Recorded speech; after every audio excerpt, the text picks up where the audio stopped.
जिसमें ये दिखाया गया है कि how Indian constitution was made, ये सारी बातें इसमें लिखी हुई हैं। ओके नाउ, तो ये हमारी जब देश आज़ाद हुआ तो उसके बाद हम लोगों ने अपना कॉन्स्टिट्यूशन बनाया। उसके पहले किसका कॉन्स्टिट्यूशन था? इसके पहले ब्रिटिशर्स का था, ईस्ट इंडिया कंपनी का था। लेकिन फिर हमने सोचा अब हमारा देश है तो अपनी कुछ पहचान होनी चाहिए, दूसरे के रूल से तो अपना देश नहीं चला सकते। तो कुछ लोगों को लिया गया और उस संविधान सभा के जो मेंबर थे उसमें डॉक्टर भीमराव अंबेडकर थे और उसके अध्यक्ष कौन थे? डॉक्टर राजेंद्र प्रसाद, हमारे देश के प्रेसिडेंट, राष्ट्रपति। जैसे द्रौपदी मुर्मू हैं तो वैसे जो फर्स्ट हमारे प्रेसिडेंट थे, भारत के राष्ट्रपति, वो राजेंद्र प्रसाद थे जो बिहार के थे, वो उसके अध्यक्ष बने और 2 साल 11 महीने 18 दिन तक के बना। भारत का संविधान बहुत बड़ा संविधान है, उसके कई वॉल्यूम हैं। आपकी एक पूरी इस तरीके की अलमीरा भर सकती है, सबसे बड़ा संविधान। और इसके अलावा इसमें कुछ चीज़ें ब्रिटिश से ली गई हैं, कुछ ऑस्ट्रेलिया से ली गई हैं, कुछ अमेरिका से ली गई हैं, कुछ फ्रांस से ली गई हैं। तो उन सब की जो अच्छी अच्छी बातें हैं वो इसमें डाली गई, जिससे कि यहाँ की जो डाइवर्सिटी है वो अकोमोडेट हो सके, क्योंकि यहाँ कई तरीके के रिलीजन, कास्ट, क्रीड के लोग रहते हैं। तो उन सभी के लिए एक बैलेंस बनाया जा सके ऐसा। और जब संविधान बना तो उसके बाद उसमें बहुत लंबे लंबे डिबेट हुए, झंडा कैसा हो, हमारा राष्ट्रीय पक्षी कैसा हो, झंडे का रंग कैसा हो, भाषा कौन सी होनी चाहिए देश देश में। तो संसद में बहस देखी कभी तुमने? लोकसभा राज्यसभा में से डिबेट, तो बहुत डिबेट हुई। फिर उसके बाद जब सब लोग सहमत हो गए तो फिर सब ने साइन किया। तो वो साइनिंग का पिक्चर तुम्हारी बुक में इनको भी दिखा दो। तो ये पहली सभा जिसने संविधान पे डिस्कशन किया और फिर उसके बाद साइन किया। तब फिर जब साइन कर दिया गया तो फिर ये अनाउंस हो गया, तब हमारे संविधान को साइन किया गया। इन सब चीज़ों के बारे में लेट अस सी, ठीक है। सो लिखो, our India is a democratic country. Democratic country का क्या मतलब है बताइए? Government, that is, it is the rule of people. यहाँ पर लोकतंत्र, लोग यहाँ पर जो है राज कर रहे हैं, लोकतंत्र। सो इट इज, डेमोक्रेसी का क्या मतलब होता है? It is government of the people. किसकी गवर्नमेंट है? लोगों की सरकार है कि किसी राजा की? ऑफ द पीपल, हम ही लोगों ने तो चुना है। Government for the people. Government किसके लिए बनी है? अपने लिए कि हम लोगों के लिए बनी है? Government for the people, government of the people, government by the people. हमारे द्वारा बनाई गई है, हमारी है और हमारे लिए। Government of the people, government by the people, हमने ही तो बनाई है। और किसके लिए है? एंड गवर्नमेंट फॉर द, हमारे लिए, हमारे अच्छे के लिए, फॉर द पीपल। तो जब when we got independence, हम लोग 15 अगस्त 1947 में मिडनाइट में हमें इंडिपेंडेंस मिला। तो उसके बाद रात को ही सेलिब्रेट किया गया इंडिपेंडेंस को, यानी करीब करीब 14 अगस्त 11:55 पे हमें इंडिपेंडेंस मिला, 5 मिनट पहले, क्योंकि वो बहुत शुभ दिन था तो उसी दिन इंडिपेंडेंस दिया। लेकिन हम फिर 5 मिनट में इधर उधर क्या है, फिर हम ऐसा मनाते हैं। और हमें आज़ाद होते ही हमने उसी 5 मिनट के अंदर पाकिस्तान को अलग कर दिया और फिर उसके बाद फिर हमारी आज़ादी हुई, यानी 14 अगस्त को पहले पाकिस्तान बना, फिर वही उसी 5 मिनट के अंदर अंदर भारत का भी निर्माण हुआ। ये तो अंग्रेज को अनाउंस करना था, उसी अनाउंसमेंट के साथ दोनों देश बन गए। तो पाकिस्तान अपनी आज़ादी 14 अगस्त 47 को मनाता, 47, और हम 15 अगस्त को, क्योंकि वो एक दिन पहले आज़ाद माना गया ऐसा। So we got independence. हम कब आज़ाद हुए? Got got independence on 15th August 1947। अब इसके बाद क्या किया गया, एक कमेटी बनाई गई जिसने क्या किया, so now after that it took 2 years 11 months 18 days to draft our constitution। हमारा कॉन्स्टिट्यूशन जो बनाया गया ना, एक पेंसिल से बनाया गया जिससे उसमें अमेंडमेंट किया जाए। ड्राफ्ट जानते हो, पहले पेन से नहीं लिखा जाता है क्योंकि बार बार उसे अमेंड भी करना पड़ता है, तो ड्राफ्ट होता है नहीं। फिर हम दिखाएंगे टीचर को, टीचर सही है तो सही, तब फिर पेन से लिख लेते हैं, तो वो ड्राफ्टिंग होती है। तो ड्राफ्ट आवर कॉपी पढ़िए लाइब्रेरी। अच्छा, दैट इज कॉन्स्टिट्यूशन। तो हमारा कॉन्स्टिट्यूशन ड्राफ्ट हुआ, फिर क्या हुआ बताइए। नाउ इसको कहेंगे ड्राफ्टिंग कमेटी। अब इसका अप्रूवल किसने किया, उस समय जो लोग चुन के आए थे तो उन लोगों ने इसे अप्रूव किया। कॉन्स्टिट्यूशन से आप क्या समझते हैं? Constitution is a set of rules, इसे संविधान भी कहते हैं। तो संविधान क्या होता है? Is set of rules on the basis of which कोई कंट्री चलती है, ठीक है। So it is a set of rules. Constitution is set of rules which all people of that country obey. Of that country obey. तो किसी भी कोई भी जो कंट्रीज होंगी वो उसको क्या करेंगी, ओबे करती है, ठीक है कि नहीं। अच्छा,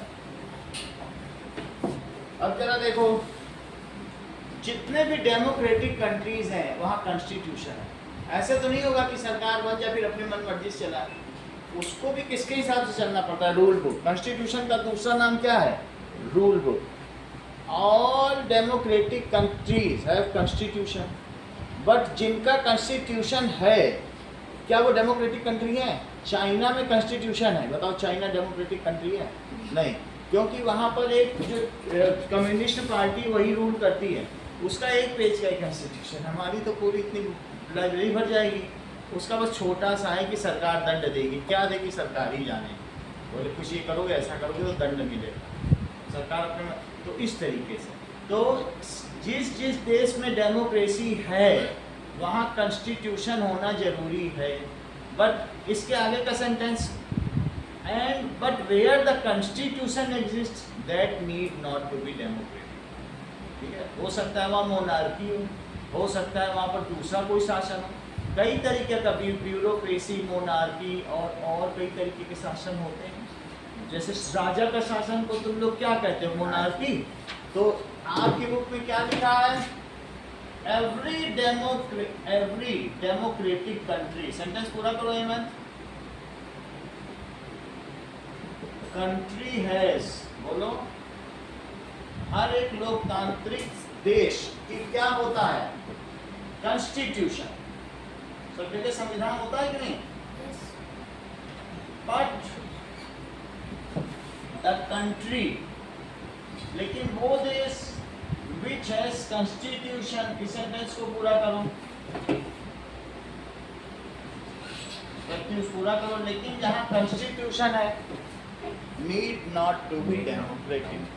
जो डेमोक्रेसी है वहाँ कॉन्स्टिट्यूशन होगा, लेकिन जहाँ कॉन्स्टिट्यूशन है जरूरी नहीं है कि वहाँ डेमोक्रेसी हो। कॉन्स्टिट्यूशन तो चाइना भी बना के रखी है, तो क्या वहाँ डेमोक्रेसी है? कागज में रूल लिख देने से क्या डेमोक्रेसी हो जाएगी? So but the country which has constitution need not to be democratic. वो तो लोगों को दिखाने के लिए लोग लिख देते हैं टू बी एक सिंगापुर के पास देश है नॉर्थ कोरिया, जिसका राजा है किम जोंग उन। तो वो क्या करता है, कहेगा कि उस सबके यहाँ रेडियो लगा है, उसमें वो सूरज भविष्यवाणी करता है, आज जो लाल शर्ट पहन कर निकलेगा उसे गोली मार दी जाएगी।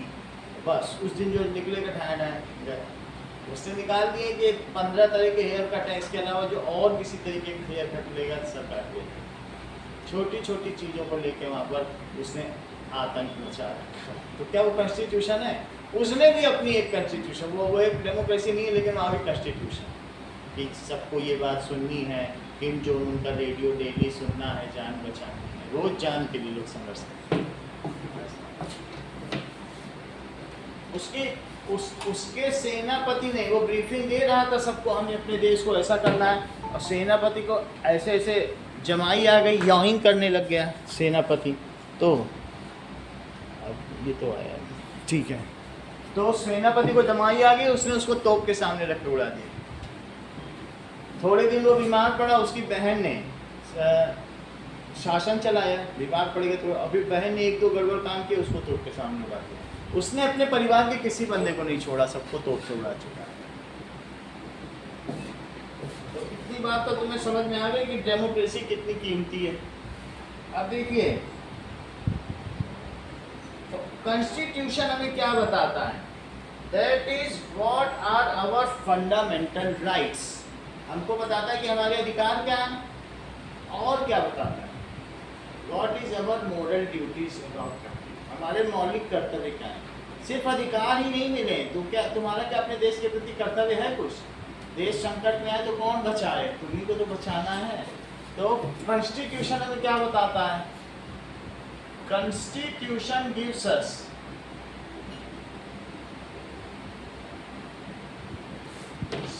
सम फंडामेंटल राइट्स। तो 6 फंडामेंटल राइट्स आपके इसी चैप्टर में होंगे, आगे चैप्टर में some fundamental rights and also tell us, जिसको कोई छीन नहीं सकता हमारे fundamental, tell us about our moral duties. अब देखिए, Constitution is a set of rule to which all citizen of that country agree। क्या तुम कॉन्स्टिट्यूशन से एग्री करते हो हेमंत, जो वहाँ लिखा है? अगर तुम इस देश में रहते हो तो तुमको इन संविधान को मानना पड़ेगा। डिसएग्री करने का तुम्हारे पास कोई भी अधिकार नहीं, जो उसमें लिखा है सभी रूल से तुमको एग्री करना ही पड़ेगा। तो constitution is a set of rule, ठीक है, to which all citizen of that country should agree, करना ही पड़ेगा। So constitution क्या है? Is a set of rules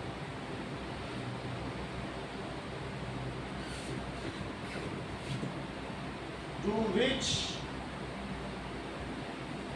all citizens of country should agree। इसे भारत का संविधान भी कहा जाता है।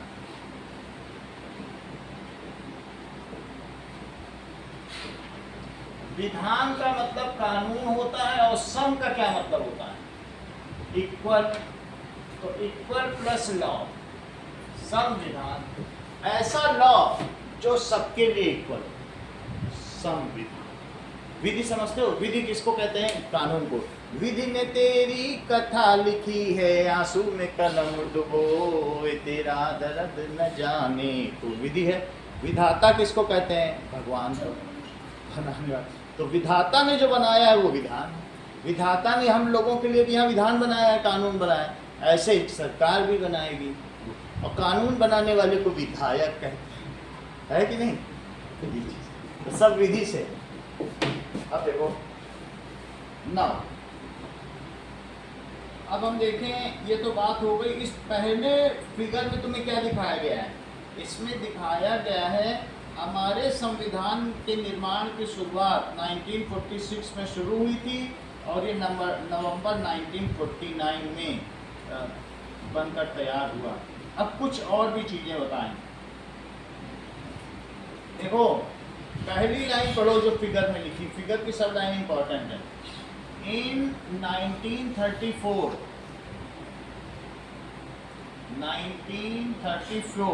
Indian national Congress made the demand of constituent assembly. जो उस समय की कांग्रेस थी उसका क्या नाम था? भारतीय राष्ट्रीय कांग्रेस। इंडियन नेशनल कांग्रेस ने बोला भाई हमारा देश आज़ाद करो और हमको एक संविधान बनाने दो। अंग्रेजों से बोला हमें अपना संविधान बनाना है, देश से निकल जाओ। क्विट इंडिया मूवमेंट तुम जानते हो कब शुरू हुआ? डिमांडेड, देखो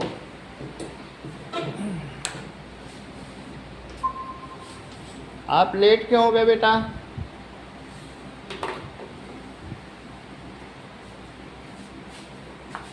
M I audible? Yes sir. ठीक है, टाइम से ज्वाइन किया करो, छूट जाएगा।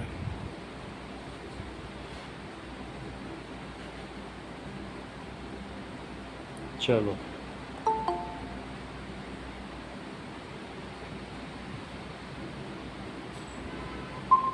ओके, दिखाई पड़ रहा है?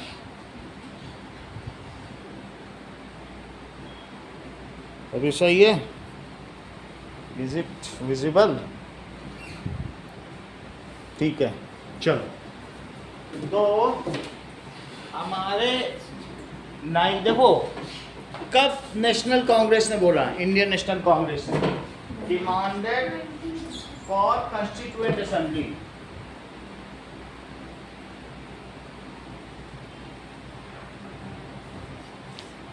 कि जो कॉन्स्टिट्यूशन बनाए ऐसे लोगों को पहले चुनने दो। दैट इज उस समय क्या होता था, काउंसिल के इलेक्शन होते थे, विधान परिषद के इलेक्शन होते थे। तो वहाँ पर बहुत सारे लोगों को अंग्रेजों ने बोला स्टेट में तुम लोग अब जीत सकते हो, चुनाव लड़ो जीतो। बहुत सारे कांग्रेस के लोग जीते भी थे, ठीक है। 11 ऐसी जगह थी जिसमें मुस्लिम लीग जीती थी और बाकी पूरे भारत में कांग्रेस जीत गई। तो फिर कांग्रेस ने कहा, उस समय तक जीतने लगी थी, तो उसने कहा अब हमारी ब्रिटिशर्स ने से बोला अब हम अपना कॉन्स्टिट्यूशन चाहते हैं, हमें कॉन्स्टिट्यूशन बनाने दो। और इसके ठीक बाद में ये देखो टाइम लाइन देखो, 1934 में क्या किया बताइए? सबसे पहले देखो 1934 में किसकी डिमांड की? Demand for constituent assembly. एक ऐसी असेंबली बनाने की बात की कि भाई एक कमरे में बैठ के जैसे संसद होती है हम लोग संविधान बनाएंगे, बात करेंगे। और 1942 में गांधी जी ने क्या कर दिया?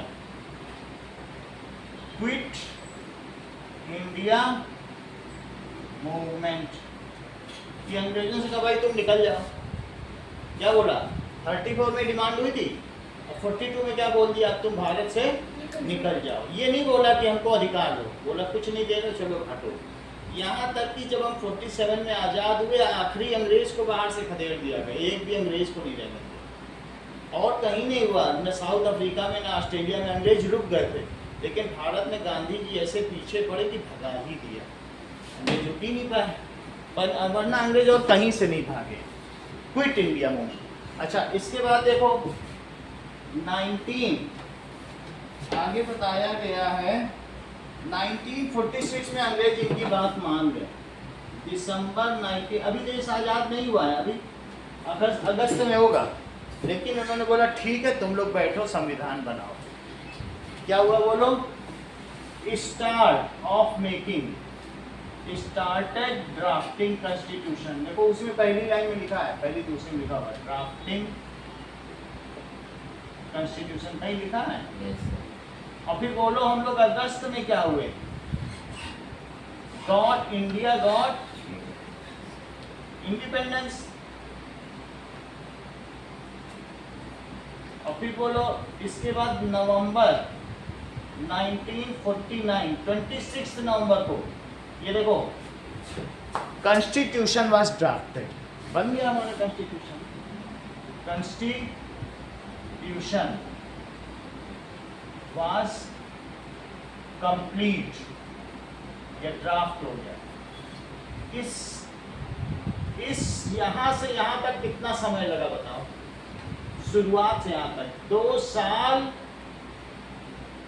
11 months 18 days। अच्छा, इसके बाद 26 नवंबर को सबने मिलके साइन कर दिया। क्या साइन किया कि हम सभी रेडी हैं। उस समय जितने लोग के अभी हम देखेंगे शायद 250 मेंबर, अभी मैं देख लूँगा कितने मेंबर हैं, आप लोग पढ़ना हो तो पढ़ लेना। इस 26 नवंबर को क्या हुआ बोलो? 1949 सबने साइन कर दिया था। ठीक है, तो constitution was accepted by parliament,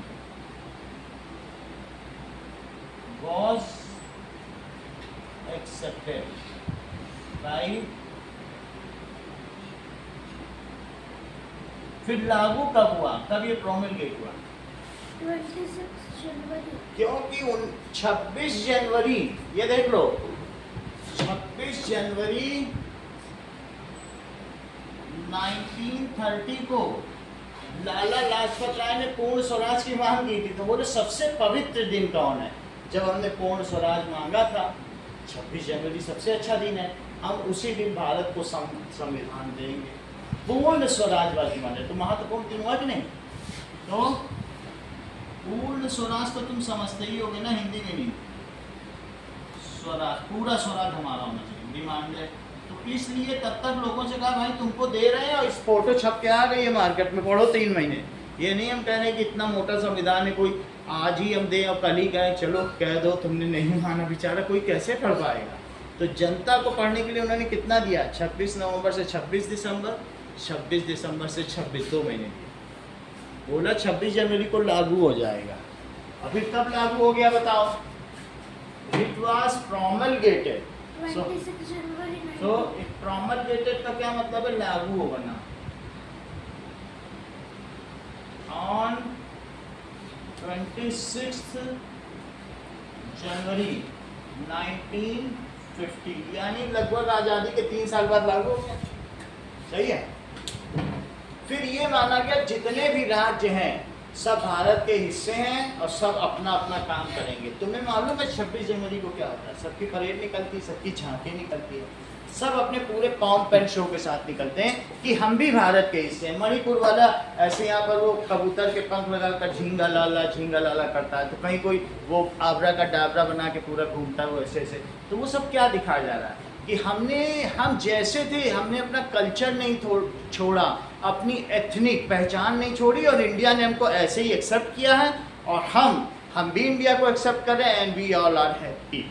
वो वहाँ क्या दिखा रहे हैं कि हम उस प्रेशर में नहीं है। हर स्टेट की अपनी झांकी, उसका अपना वो जो दैट इज डब्ल्यू कहते हैं ना जिस चीज़ को, जो अपना झांकी निकालते हैं, तो वो अपना दिखाते हैं। इससे क्या पता चलता है? India is a union of states, India गणराज्यों का समूह है, ये दिखाई पड़ता है। और उसको हम गणतंत्र दिवस के रूप में मनाते हैं। रिपब्लिक डे का क्या मतलब? That is we all are one. सही है। तो ये सब तुम्हें पूरी बात पता चल गई। सबसे पहले कॉन्स्टिट्यूशन की डिमांड किसने की और किस ईयर में की? बताओ। कांग्रेस कब? 1934। 1934। अभी ये सारे ईयर लिखे रहेंगे, आपको सिर्फ इसके नीचे भागना, ईयर हम छोड़ देंगे। तो सबसे पहले अपनी कॉपी में लिखो नोट सारा, फिर यही चीज़ बनवाएंगे।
छोटा हो गया ना।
ट्वेंटी 26 जनवरी 1930 में क्या हुआ?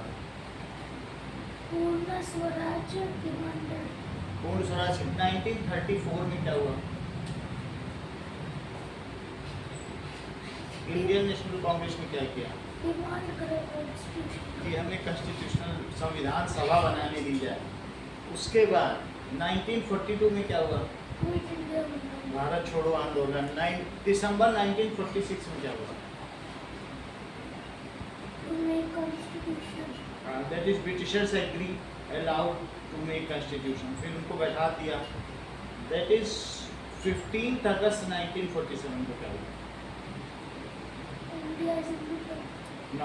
नवंबर 1949 को क्या हुआ? The constitution is accepted by parliament. हाँ, दैट इज 26 नवंबर ना। नवंबर को बन गया था, फिर 2-4 दिन बाद एक्सेप्ट कर लिया गया। नवंबर में बन गया था, फिर 26 ये हो गया। फिर उसके बाद 26 जनवरी 1950 को क्या हुआ? Constitution India became Republic. जब कॉन्स्टिट्यूशन जिस समय हो जाता है तो फिर हम लोगों ने अपने आप को रिपब्लिक मान लिया कि we are union of states.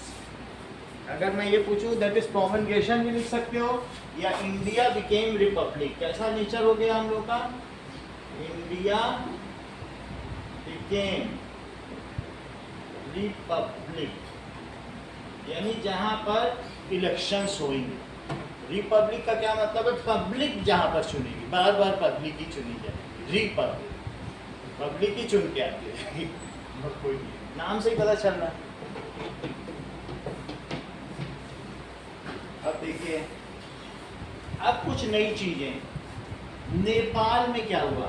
Nepal में बहुत पहले there was an monarchy since long. बहुत पहले से नेपाल में क्या चल रही थी? Monarchy. So there was monarchy. Monarchy का क्या मतलब होता है? राजशाही, राजा का rule of king in Nepal. That is rule of king. फिर क्या हुआ? People rebel. पीपल ने क्या किया? विद्रोह कर दिया। रिबेल का मतलब जानते हो क्या? विद्रोह कर दिया। और फिर क्या हुआ? एंड नाउ नेपाल डेमोक्रेटिक हो गया 1990 में। Nepal was declared. डिक्लेयर हो गया। क्या डिक्लेयर हो गया? कि भाई तुम्हारे यहाँ भी पब्लिक का शासन है। डेमोक्रेटिक का क्या मतलब होता है? कि हम लोग वोट देंगे और अपनी सरकार चुनेंगे। राजा का बेटा नहीं बनेगा राजा, हम जिसे चाहेंगे तो इसी को तो डेमोक्रेसी कहते हैं। उसके बाद जानते हो क्या हुआ? कब ऐसा हुआ? इन 1990, ये चीज मेरे सामने ही हुई है। 1990 में हुआ था। उस समय एक टपरी पे बैठ के चाय पी रहे थे, तभी न्यूज आई कि नेपाल में राजशाही समाप्त हो गई है और वहाँ पर लोगों को शासन हो गया। लोग बड़े खुश थे, लोगों की आवाज आ रही थी। लेकिन अभी तुमको मालूम है इंडिया में नक्सल अटैक हो रहे हैं, बीजापुर में, कर्नाटक में, जंगलों में छुपे रहते हैं कुछ नक्सलाइट्स, वो कभी पटरी उड़ा देते हैं, कभी बम से उड़ा देते हैं। कर्नाटक और मध्य प्रदेश, झारखंड के नक्सल, वही नक्सलिस्ट एंड माओविस्ट अब नेपाल में, राजा तो चला गया था, वहाँ पर वो अटैक करने लगे, उसे माओविस्ट कहते हैं। क्या कहते हैं? माओवादी वहाँ के लोग थे।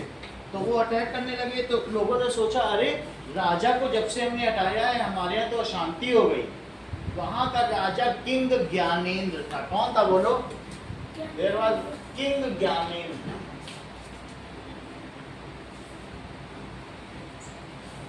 उस समय मैं बागडोगरा में था और वहाँ पर बागडोगरा भी नेपाल के पास का ही है। तो वहाँ हर चाय वाले को इसकी फोटो लगानी होती, किंग ज्ञानेंद्र। तुम कुछ भी सब्जी का ठेला रखे हो तो फोटो रख के सब्जी बेचोगे, अगर नहीं है तो सब्जी पलट दी जाए। ऐसा तो जैसे ही वहाँ आया 90 में कि ये खत्म हो गया, उसने उठाई फोटो, किनारे डाली, बोलो डाल दो इसको, अब तुम आज़ाद हो गए। लेकिन ये ज़्यादा दिन नहीं चला। अब क्या हुआ बोलो? There was a Maoist attack. वहाँ किसका अटैक होने लगा? जैसे हमारे नक्सलिस्ट का होता है, और वहाँ पर डेमोक्रेसी अनसक्सेसफुल हो गई। वहाँ की जो सरकार थी क्या वो उसे संभाल पाई? नहीं। तो ये तुम्हारी बुक में देखो, अगले डायग्राम में देखो, नेपाल का डायग्राम भी है, नेपाल के लोगों चित्र देखो तो पता चले। तो क्या होगा? People struggle. सो वहाँ पर क्या हुआ कि देयर वर माओविस्ट अटैक होने लगा।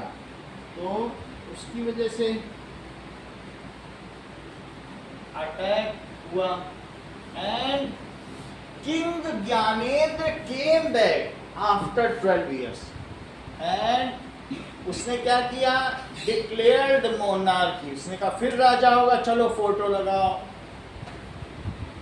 12 साल तक की डेमोक्रेसी रही और फिर से सबको फोटो साफ करके लगानी। तो Maoist attack and king Gyanendra ने क्या किया बोलो?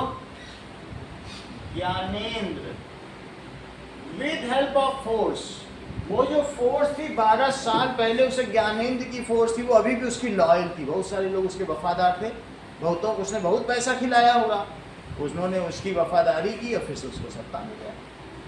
विद हेल्प ऑफ, वो पूरा बुक का ही लिख रहा हूँ, विद हेल्प ऑफ आर्मी, वहाँ की जो आर्मी थी, came back in power, power में आ गया आफ्टर 12 years। 12 years का मतलब है दैट इज इन, इसी में 12 जोड़ दो, फिर से पावर में आ गया। तो डेमोक्रेसी वहाँ खत्म हो गई। अब क्या हुआ बताओ? नाउ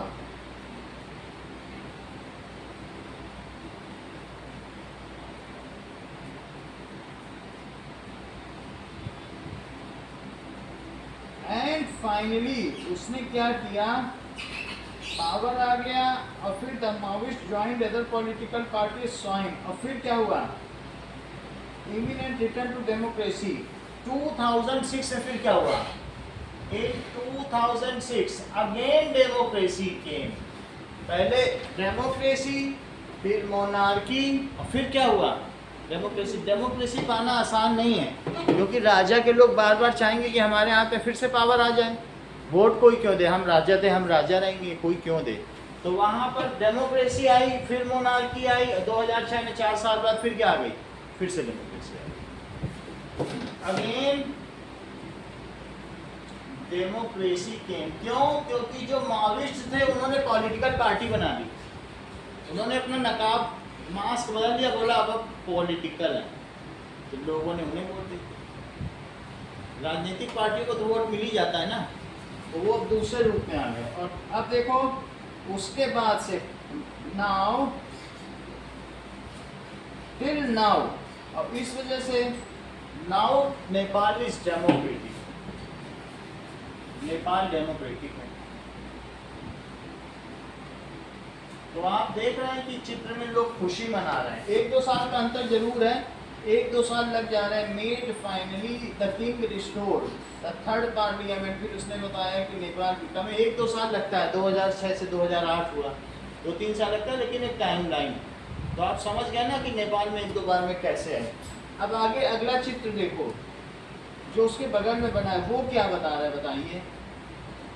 तो उसमें दिखाया जा रहा है कि लोग ज्ञानेंद्र का झंडा जला रहे हैं, तो कहीं कुछ कर रहे हैं। तो इस तरीके से अल्टीमेटली नेपाल ने डेमोक्रेसी पा ली।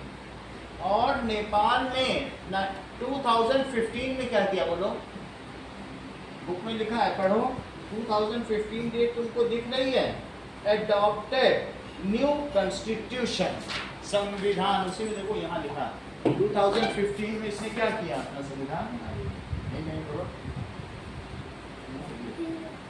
तो इन 2015 Nepal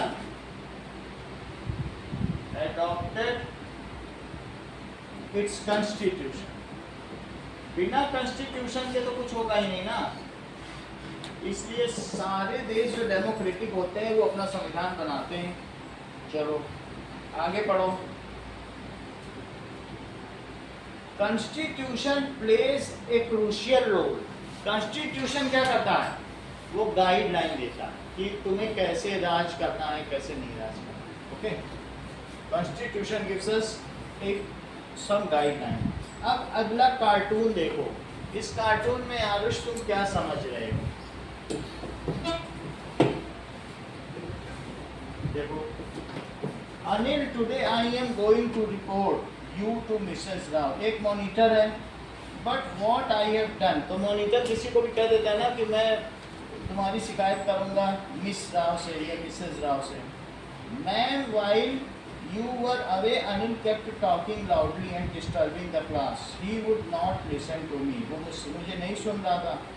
Anil, you will have to stay back after school and will write I will not disobey the class 100 times. But ma'am, I have done nothing. और वो पीछे से मुस्कुरा रहा है, सही है कि नहीं। तो इसमें क्या होता है कि जब पावर किसी को दे दी जाती है तो पावर सबको मैम ने अपनी पावर किसको डेलीगेट कर दी, मॉनिटर को। मॉनिटर ने उसका बदला लिया।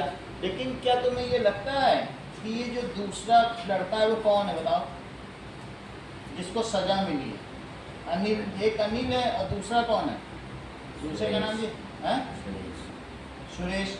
तो एक बार अभी अनिल मॉनिटर बनाए, लेकिन क्या सुरेश के फॉलोअर्स नहीं होंगे, क्लास में होंगे।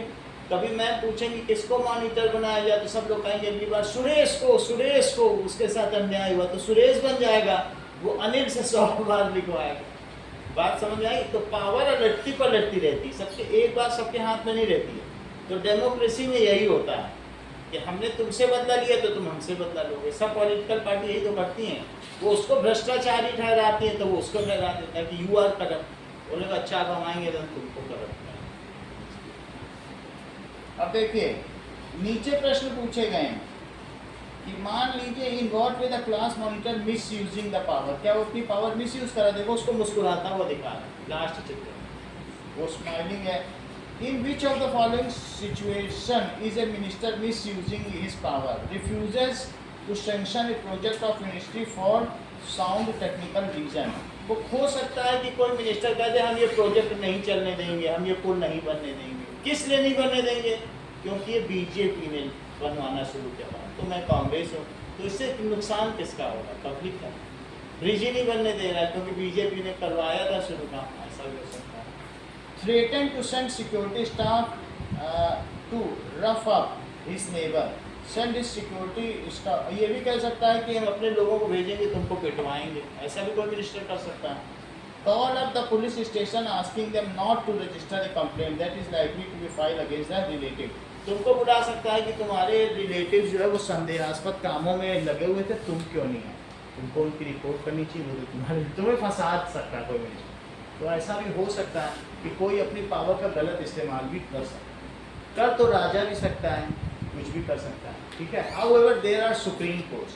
राजा के लिए कोई सुप्रीम कोर्ट्स नहीं है, यहाँ कोर्ट्स हैं। तुम कोर्ट में जाकर उसके खिलाफ फाइल तो कर सकते। अब देखिए आगे की बात, नेक्स्ट फिगर में देखो, बताओ अब गेम पीरियड शुरू हो गया, वही कहानी कंटिन्यू। अगला पेज देखो। तो गेम पीरियड में क्या हो गया, वी विल प्ले क्रिकेट। लेकिन लड़कियां कह रही हैं no we will play basketball, लड़के कह रहे हैं एक ही ग्राउंड है, लड़के कह रहे हैं क्रिकेट खेलेंगे। तो teacher decide to settle the problem with a show of hands, we won, लड़के कह रहे हैं अरे हम जीत गए, obviously there are more boys in class. तो लड़कियां कह रही हैं लड़के ज़्यादा हैं, तभी टीचर उनका पक्ष लेती है, हम 4-5 हैं वो 12 हैं, बार बार टीचर उन्हीं को खेलने देती हैं, हमको खेलने नहीं देती हैं। तो we always have to do what the boys want because they are in majority. Ma'am should think of another way to make decision so that our wishes are also heard. वो मैम से कहती हैं कि ma'am ये तो democracy है, हम कम लोग हैं, तो क्या तुमको ये लगता है कि अगर कोई डेमोक्रेसी होगी तो जो माइनॉरिटी में उनकी बात कभी नहीं सुनी जाएगी, ऐसा तुम्हें लगता है? होता है, ऐसा होता है।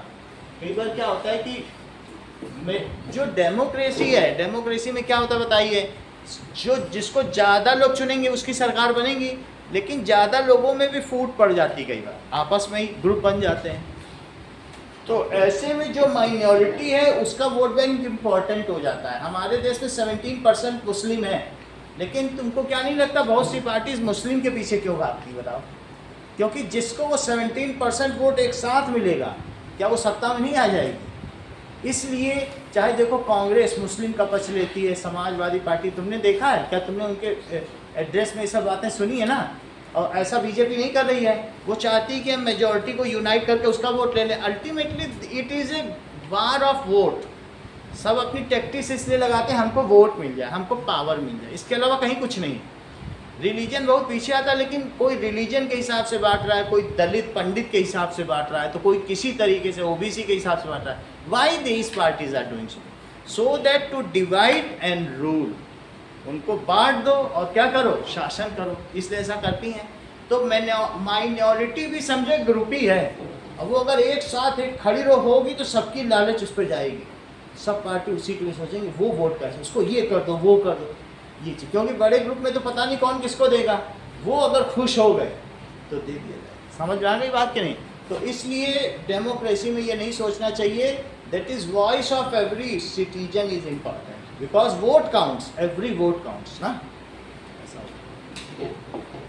और यही यहाँ पर सबको एक बनाता है। अगला कार्टून देखो, यहाँ क्या कहा जा रहा है, Shabnam is in fits, she has a decision to make. I have 2 chapters left for tomorrow, but it is time for my favorite TV program. Now I am dying to watch it, but if I do that I won't have time to finish. वो सोचती मेरा कल exam भी है, लेकिन मेरा TV पे channel पे कुछ आने वाला है। Shabnam, why are you looking so worried? I want to watch this TV, but I have test tomorrow. If you all watch TV, I will also want to watch. इसलिए अपने पापा से कहती, पापा तुम टीवी देख रहे हो तो मेरा भी मन कर रहा है टीवी में अपना चैनल लगाने के। अच्छा तुम सब लोग पापा लोग बंद कर दो टीवी और मैं पढ़ूंगी। तो क्या शबनम ये ऐसा करके सही कर रही है? वो घर में अलाउ नहीं कर रही किसी को इंटरटेन करने के लिए कि जब तक मेरे एग्जाम चलेंगे आप लोग कोई भी टीवी नहीं देखोगे, ऐसा बोल रही है। Now I have an idea. What if no one watches TV tonight? Then I may not be tempted. तो फिर मुझको टेम्पटेशन नहीं होगा कि मैं भी टीवी देखूं, ऐसा वो बोल रही है। तो it is a good thing I did not watch TV. There are so many questions from last 2 chapters. वहाँ वो कह रही थी कि मेरे 2 चैप्टर बाकी थे, मैंने रात को पढ़ लिया था और देखो उसी से सारे क्वेश्चन आए। लास्ट कार्टून में देखो वो ये करी, अरे मेरा तो अच्छा काम हो गया, मैंने अच्छा किया घर में किसी को टीवी नहीं देखी। अच्छा ऐसा हो सकता है कि मुस्लिम बोले no it is my Muharram, तुम लोग अब लोग सब अपनी दुकान बंद करो, हमको अभी शोक करना है, हमारे बहुत सारे लोग करबला में शहीद हुए थे। अच्छा अब तुम लोग ईद है, अब कुछ कोई ना करो। क्या तुम्हें ऐसा नहीं लगता कि माइनॉरिटी ये भी कर सकती है कि नहीं हम लोग माइनॉरिटी वो अपना विक्टिम कार्ड भी खेल सकती है, हमारा अब ये आने वाला है, हमारा ये, तुम लोग अब कुछ ना करो। तो ऐसे भी हो सकता है। कई चीज़ें हैं, एक तो मेजॉरिटी तुमने बॉयज़ वाले केस में देखी कि वो कई बार वो ओवर पावर कर जाते हैं, तुम नहीं खेलोगे हम खेलेंगे, और कई बार क्या होता है माइनॉरिटी भी तो ओवर पावर कर सकती है। तो ये game this is a interplay, ये चलता ही रहेगा। अब जरा देखिए, अब आप एग्जाम्पल ऑफ कॉन्स्टिट्यूशनल रूल, अगले पेज पे देखो क्या दिखाया गया है कि दैट इज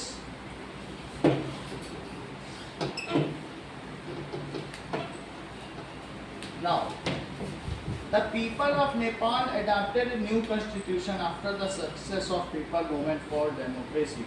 तो एग्जाम्पल क्या दिया है? The people of Nepal ने क्या किया?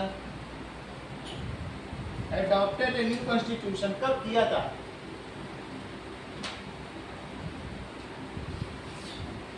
अभी लिखाया था, ठीक है। After success of people movement, जब वहां के लोगों ने सड़क पर उतरे तो कब किया था? मूवमेंट।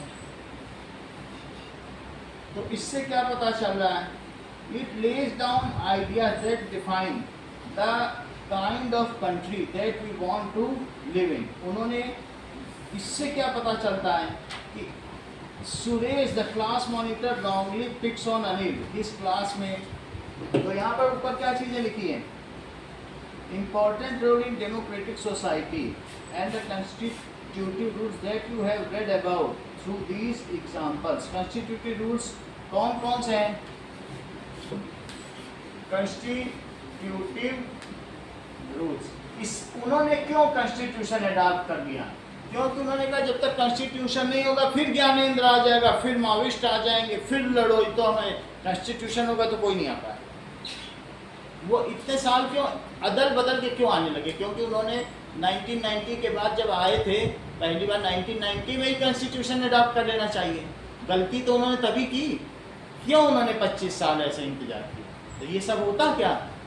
तो इट लेड डाउन, इससे क्या पता चलता है? बोलिए।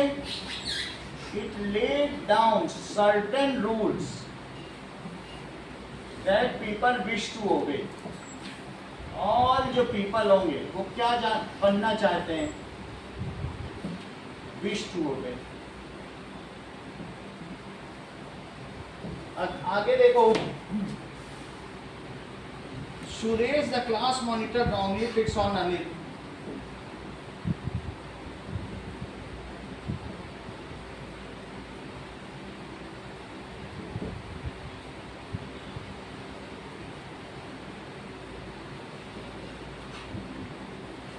तो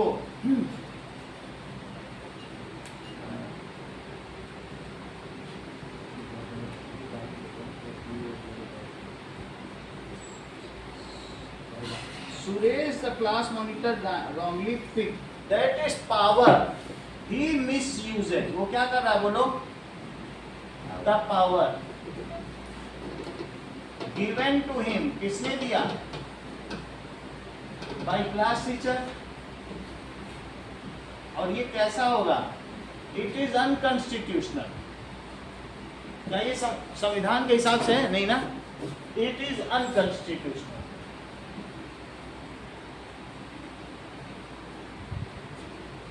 अगला देखो, the girls do not get the play.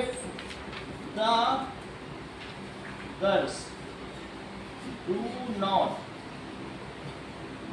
get to play football. तो क्या लिखें? Teacher should allot the days on which boys will play cricket and the days on which girls will play. अगर ऐसा कर दे तो कुछ दिक्कत होगी क्या? मान लो 4 दिन लड़कों को दे, 2 ही दिन लड़कियों को दे, लेकिन कभी तो फिर लड़कियां भी खेलेंगी कि नहीं? So teacher should allot days when boys will play cricket and girls will play basketball. तो ऐसा करना चाहिए टीचर को, तो फिर ये रूल बुक के हिसाब से होगा. Shabnam decide to revise his chapter. Shabnam decide to revise his chapter. वो अपने चैप्टर को रिवाइज कर रही है. Instead of watching TV,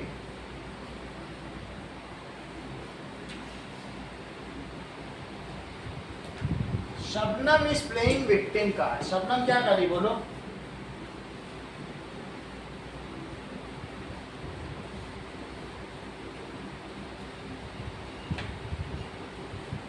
victim card. It is not good to, ठीक है, स्टॉप अदर, जो other person to do their duties when you are at fits. She should be, she should well prepare in advance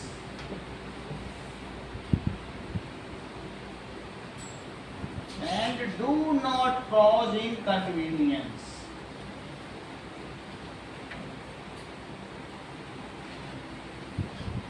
to family members।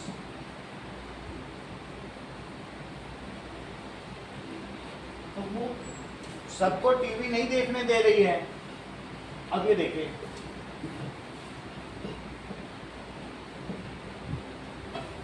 ठीक है, तो यहाँ पर ये बताया गया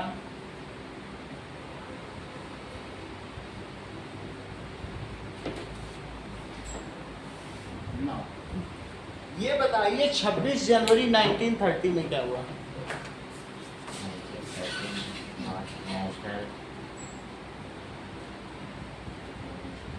बताओ क्या हुआ?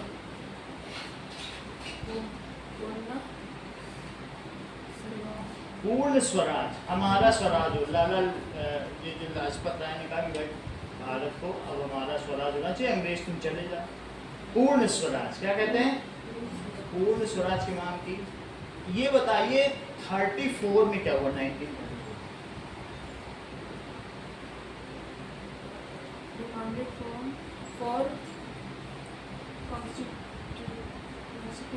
Constituent assembly, Indian national Congress, भारतीय राष्ट्रीय कांग्रेस ने बोला कि भाई संविधान सभा बनाने दो।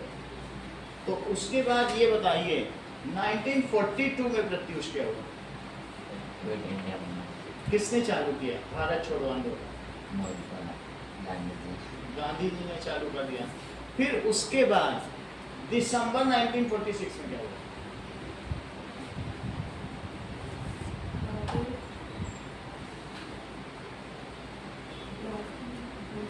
Drafting of constitution started. अंग्रेजों ने कहा भाई ठीक है, अपने तुम लोग काउंसिल के इलेक्शन जीत के आए हो, जाओ संविधान बनाओ, हम तुम्हारा देश छोड़ के चले जाएंगे।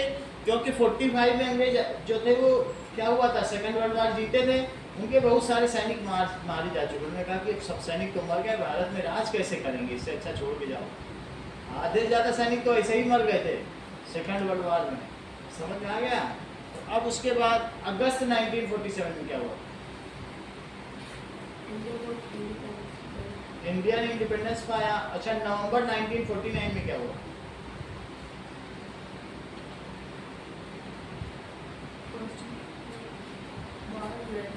दिल्ली। और 26 नवंबर 1949 में क्या हुआ? It was signed in parliament, सबने साइन कर दिया। कॉन्स्टिट्यूएंट असेंबली के प्रेसिडेंट कौन थे और उसके हेड कौन थे, मतलब जिसने बनाया? Who has drafted constitution? ठीक है। और ये बताइए कि 26 जनवरी 1950 को इंडिया क्या डिक्लेयर हो गया? रिपब्लिक हो गया। And it was presented, constitution was presented to people. ये भारत को सौंप दिया गया। ये तुम लोग इसके हिसाब से, ठीक है, तो नोट करो। Okay, thank you Priyansh.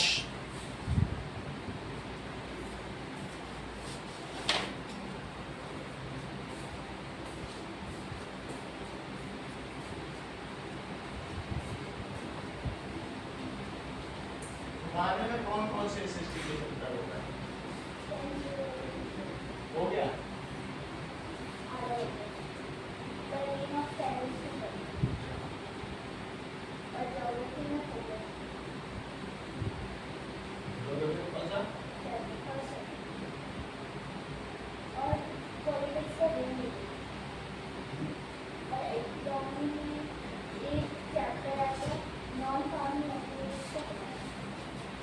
Palampur हटा दिया।